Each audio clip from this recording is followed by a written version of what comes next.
So I want to close with two of my favorites, Dr. Michael Heiser and aliens.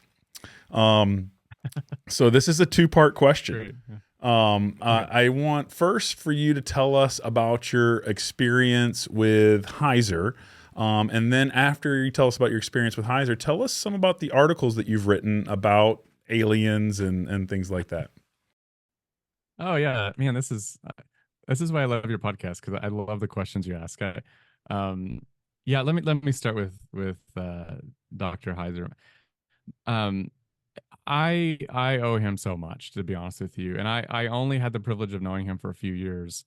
But he was such an encouragement to me in more ways than one, to be honest with you.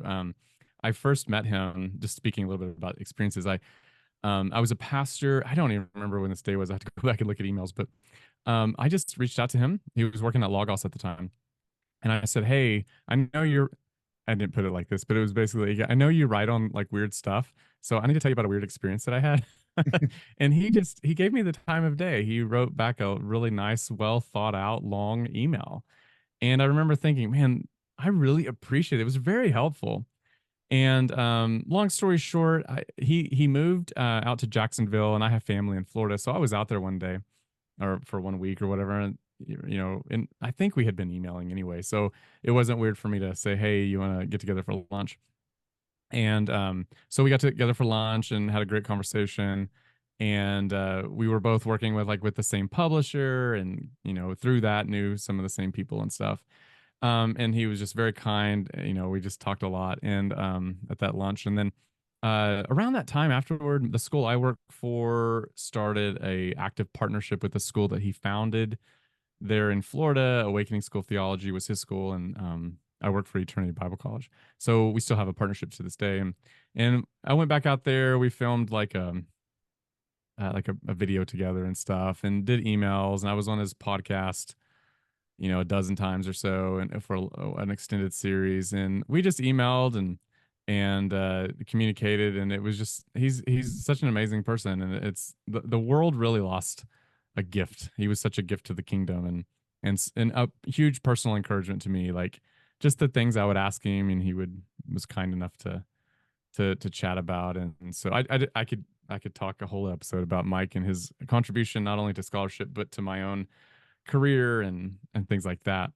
One thing in common that we did have was he had written on and spoken a lot about aliens and what would happen if we discovered ET life. Would it doom the Christian faith or whatever? And moreover, he was also very interested in the subject of UFOs, which is a different thing technically than the ET question.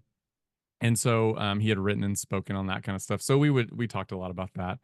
And uh, we I text him every now and then about, hey, did you see that there's a congressional hearing that's coming up? And we would just kind of talk a little bit like that kind of stuff.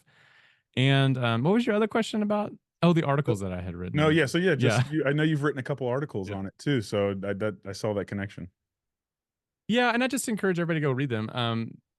So much, I don't know if people have been watching the all the media stuff. It's really hard to parse out sometimes, and if I could just be completely honest, it's really hard to make sense of what's actually being said officially. So, so I'd written a couple articles. I had written one for Logos, which people can find online. I think that was a year ago or more. And then I was an editor at a magazine for Premier Christianity had reached out to me and said, "Hey, I had seen a talk that you did or an interview you did. Would you mind writing an article about some of this UFO congressional things that's going on?" I said, "Sure." So that's out there. People can look at that online too, at Premier Christianity. And really, you need to they kind of go together, to be honest with you, because it's just me processing some thoughts that I was having.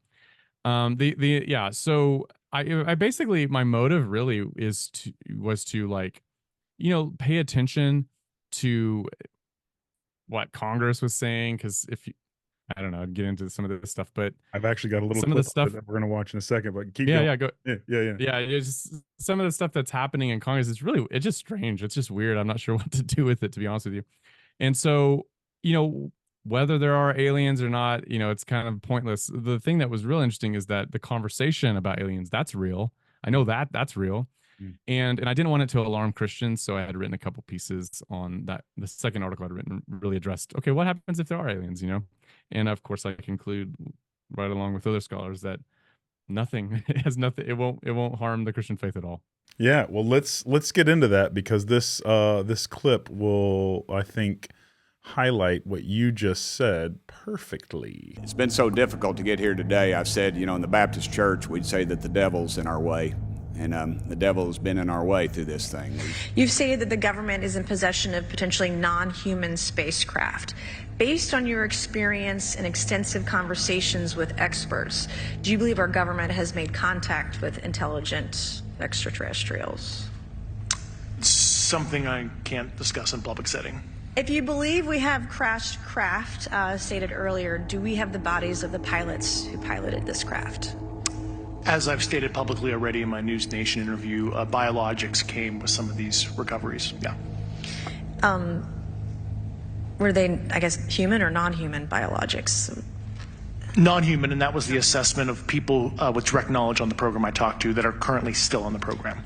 One of the reasons why a lot of Christians are troubled by the idea of whether there could really be aliens or not, either in the past or in the present, is that, well, the Bible doesn't describe them, the Bible doesn't mention them, and so that becomes an argument against the idea, so that if they showed up, ooh, that troubles us, there goes our Bible out the window because the Bible never said anything about that.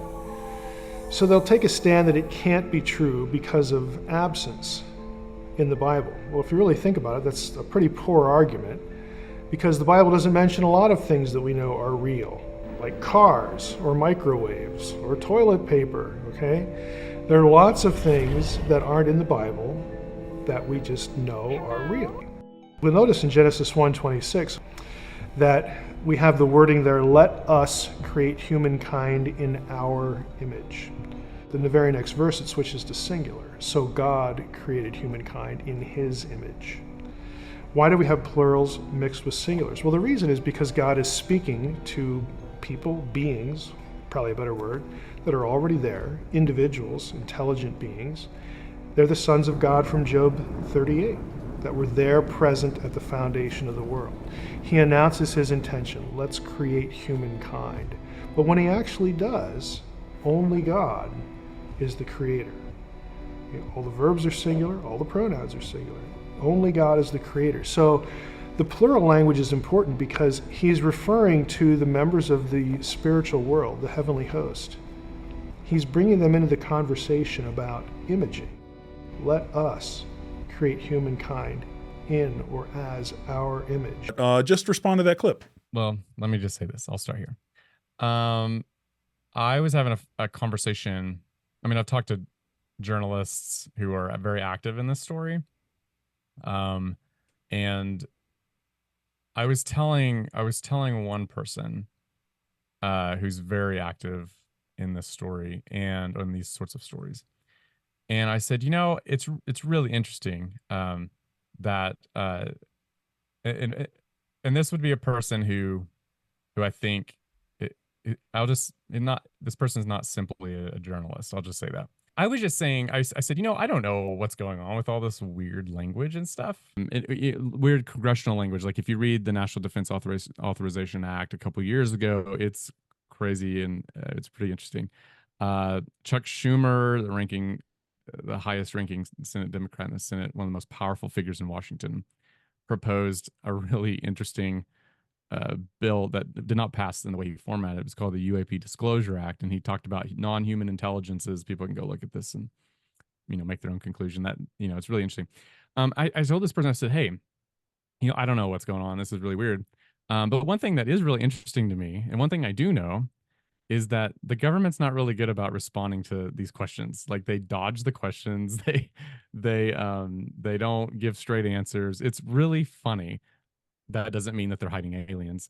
It just means that it's really interesting. That's all that means. Yeah. And so to respond to the congressional testimony there, I'll just say that it's really interesting. I just would encourage people, don't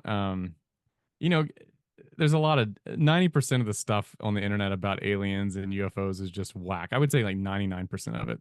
In fact, 99%, a high amount. there's that small amount though, coming, official congressional statements, what Congress people are saying, and the DOD and all those places. It's just really interesting. Former CIA directors are saying really interesting things too.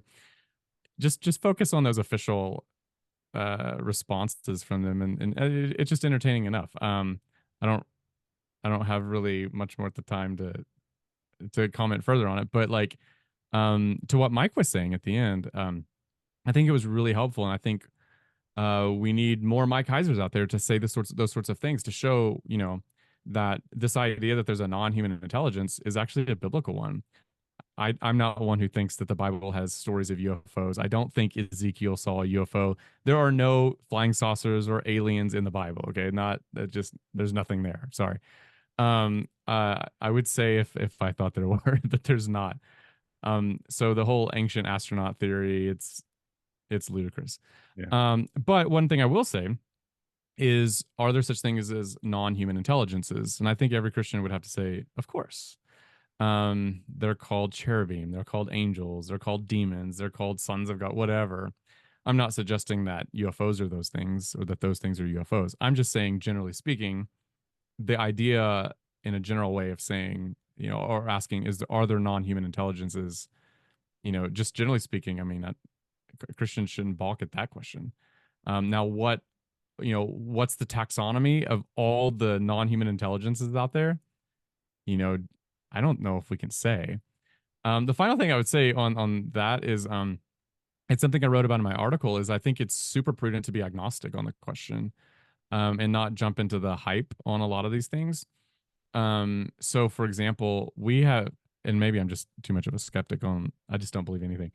Um, we've never seen bodies. There's been no public demonstration that the government's keeping a flying saucer from some planet out there. There's no bodies that have been presented for academic peer-reviewed analysis. Nothing has been come up ever in that regard. Okay, that's just the facts. So we cannot say that there are aliens, or that the government's hiding aliens. You just can't say that. So that's on one hand. On the other hand, highly credible people are saying that that's a possibility, though. So both of those facts are true. And as I've often said, I'm always interested when smart people say weird things. I just, it doesn't mean they're right about what they're saying, but it's just an interesting data point that I think is pretty darn interesting. Yeah. And it's like you said, that, regardless of if the hype is real or not, we have as biblical concepts, categories for these things, and so much so that if any of this stuff did become real, it's not going to shake our faith. Like I heard you say in an interview, you're still going to church on Sunday, and I think that understanding that is just helpful, because there is just a lot of this talk that's going on out there, and I'm glad that we have somebody like you writing on that. Are we living in the end times?